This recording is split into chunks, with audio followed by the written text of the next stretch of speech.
அனைவருக்கும் வணக்கம். அறிவோம் ஜோதிடம் நிகழ்ச்சியில் தங்கள் அனைவரையும் சந்திப்பதில் மிக்க மகிழ்ச்சி. இன்றைக்கு திருச்சியில் இருந்து ஒரு நேயர் 3 சுவாரஸ்யமான கேள்விகளை கேட்டுள்ளார். அதாவது கேலண்டரில் கௌரி பஞ்சாங்கம்னு இருக்குது. அதில் அமிர்தம், லாபம், தனம் அதெல்லாம் போட்டிருக்கிறது நல்ல நேரம்னு எங்களுக்கு தெரியும்.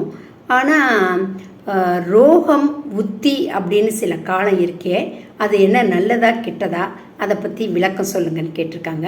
அப்புறம் 2வதாக கேலண்டரில் சூலம், கரணம் அப்படின்னு போட்டிருக்காங்களே, அது என்ன, அதை பற்றி விளக்கம் வேணும்.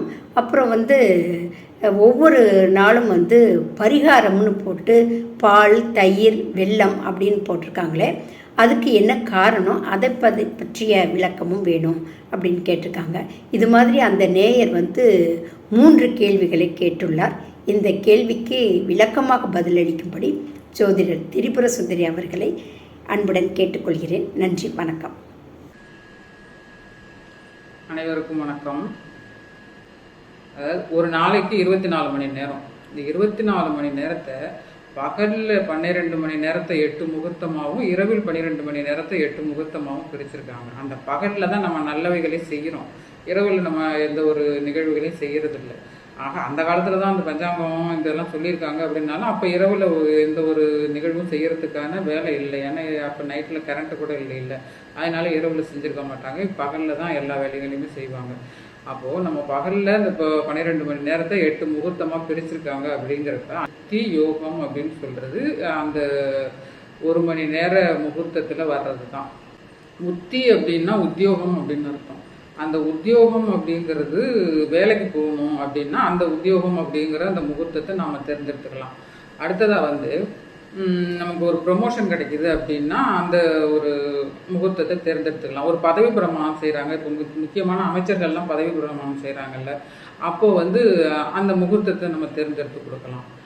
ஏன்னா மற்றவங்களுக்கு கூட அது தேவைப்படாது. இந்த மாதிரி முக்கியமான ஒரு உயர் பொறுப்பில் இருக்காங்க அப்படின்னா அதை நிச்சயமாக அவங்க இந்த ஜோதிட ரீதியாக ஆலோசனை இல்லாமல் போக மாட்டாங்க. அப்போது அந்த முகூர்த்தம் பயன்படும். அதனால தான் அந்த உத்தி அப்படின்றத வச்சாங்க. அடுத்ததாக ரோகம் அப்படின்னா அந்த நேரத்தில் எந்த ஒரு ட்ரீட்மெண்ட்டும் நம்ம எடுத்துக்கக்கூடாது. ஃபஸ்ட்டு போய் ஒரு ட்ரீட்மெண்ட் எடுக்கிறோம், ஒரு ஜுரம் வருது, ஒரு மாத்திரை சாப்பிட்றோம் அப்படின்னா அந்த ரோகங்கிற முகூர்த்தத்தில் சாப்பிடக்கூடாது அப்படின்னு சொல்லியிருக்காங்க. அடுத்ததாக இப்போ ஒரு ஆப்ரேஷனுக்கு யாராவது பேஷண்ட் இருக்காங்கன்னு சொல்லிட்டு வர்றாங்கன்னு வச்சுக்கோங்களேன், இவங்களுக்கு ஆப்ரேஷன் பண்ணணும், இவங்களுக்கு குணம் ஆகிடுவாங்களா ஆக மாட்டாங்களா அப்படின்னு கேட்குறவங்களாம் இருக்காங்க. ஏன்னா நாங்கள் இப்போ ஒரு 7 லட்ச ரூபா 8 லட்ச ரூபா செலவு பண்ணுற மாதிரி இருக்குங்க, இவங்க வயசானவங்க, இந்த ட்ரீட்மெண்ட்டில் இவங்க குணமாகி வந்துடுவாங்களா, ஆப்ரேஷன் பண்ணலாமா, எந்த நேரத்தில் பண்ணலாம் அப்படின்னு கேட்பாங்க. அப்போது நாங்கள் இந்த ரோகம் அப்படிங்கிறத பார்க்குறோம். ஏன்னா ரோகம் அப்படிங்கிற நேரத்தில் அந்த ட்ரீட்மெண்ட்டுக்கான நேரத்தை நாங்கள் கொடுக்கக்கூடாது. அந்த நேரத்தில் கொடுத்தோம்னா அது தொடர்ந்துக்கிட்டே இருக்கும். அந்த நோய் அப்படிங்கிறது தொடர்ந்து நம்மளை பீடிச்சுட்டு இருக்கும். அதனால அதுக்கு தான் ரோகம் அப்படின்னு ஒன்று கொடுத்துருக்காங்க. சோரம் அப்படின்னா, சோரம்னா வீணாக போகிறது, சோரம்னு ஒரு முகூர்த்தம் அதில் கொடுத்துருக்காங்க. இதெல்லாம் கெட்ட முகூர்த்தம். சோரம் அப்படிங்கிறப்ப நம்ம பொருள்களை யாராவது களவாடிட்டு போகிறது, அந்த நேரத்தில் நம்ம ஒரு வேலை செஞ்சோம்னா நம்ம பொருள் வீணாக போய்டும், நம்ம பொருள் களவாடப்படும், அது விளங்காது, உருப்படியாக ஆகாது. அதுக்கு தான் சோரம் அப்படின்னு கொடுத்துருக்காங்க. விஷம்னு ஒரு முகூர்த்தம் கொடுத்துருக்காங்க, அதுவும் கெட்ட முகூர்த்தம் அப்படின்னு கொடுத்துருக்காங்க. இதெல்லாம் தான் காலண்டரில் அப்பப்போ போடுவாங்க. அடுத்ததாக நீங்கள் சூலம் அப்படின்னா என்னன்னு கேட்டிருக்கீங்க. சூலம்னா தான் நம்ம சாதாரணமாக நமக்கு தெரிஞ்ச சூலம் அப்படிங்கிறது ஒரு சிவனுடைய ஒரு காளி தேவியோட கையில் இருக்கிற ஒரு ஆயுதம் தான் சூலம். அது காலண்டரில் என்ன போட்டிருப்பாங்கன்னா, இன்றைக்கி கிழக்கே சூலம், மேற்கே சூலம் அப்படின்னு டெய்லி ஒன்று போட்டிருப்பாங்க. அப்போது அந்த பக்கம் போகக்கூடாது, நீங்கள் அந்த தெய்வ வழிபாட்டை மட்டும்தான் பண்ணணும், அந்த பக்கம் போகக்கூடாதுன்னு சொல்கிறதுக்காக தான் அந்த மாதிரி ஒரு சூலம் அப்படிங்கிற ஒரு இதை போட்டிருக்காங்க. அடுத்ததாக கரணம் அப்படின்னு கேட்டிருக்கீங்க. கரணம்ங்கிறது நம்ம ஏற்கனவே பார்த்துருக்கோம், பஞ்சாங்கத்தில் பார்த்துருக்கோம். பஞ்சாங்கங்களை கொண்டது தான் பஞ்சாங்கம். அதில் கரணம்ங்கிறது திதியில் பாதி, அதாவது ஒரு நாளில் பாதி தான் கரணம். ஒரு நாளைக்கு 2 கரணம் வரும். பாதி நாளில் பாதி நாள் அப்படின்னு சொல்லி 2 கர்ணம் வரும். அந்த ஒவ்வொரு கர்ணத்துக்கும் ஒரு வழிபாடு வச்சுருக்காங்க. சில தெய்வங்களை, பறவைகளை, மிருகங்களை எல்லாம் கொடுத்து இதுதான் உங்களுக்கு அதிர்ஷ்டமானது, இதை வச்சு நீங்கள் வணங்குனீங்கன்னா உங்களுக்கு எல்லாம் நல்லா ஆகிடும் அப்படின்னு இருக்காங்க. அதாவது எப்படின்னா, ஒரு ராசியை நம்ம எப்படி முக்கியமாக கருதுகிறோமோ, இன்றைக்கி ராசியை அடிப்படையாக வச்சு தானே இப்போ நம்ம கிரகப்பயிற்சி எல்லாம் பார்க்குறோம். ராசி அடிப்படையாக வச்சு தான் நம்ம தசாபக்தி எல்லாம் வருது. அந்த மாதிரி அதில் பாதி தானே கரணம், அதனால அதை முக்கியமாக கருதுங்க அப்படின்னு சொல்லி அது ஒரு சாரார் ஜோதிடத்தில் அப்போ சொல்லியிருக்காங்க.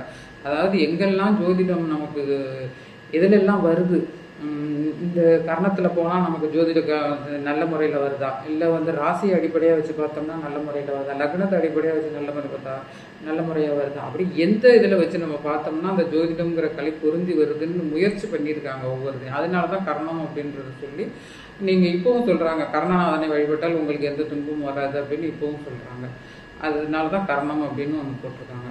அடுத்ததாக பரிகாரம் அப்படிங்கிறது இப்போ ஒவ்வொரு நாளுக்கும் ஒரு பரிகாரம் போட்டிருப்பாங்க. வெல்லம் அப்படின்னு போட்டிருந்தாங்கன்னா உங்களுக்கு சூரியன் அந்த நாளில் நல்லா இல்லை, அதனால தான் வெல்லம் சாப்பிடுங்க, சாப்பிட்டுட்டு போங்க அப்படின்னு இருக்காங்க.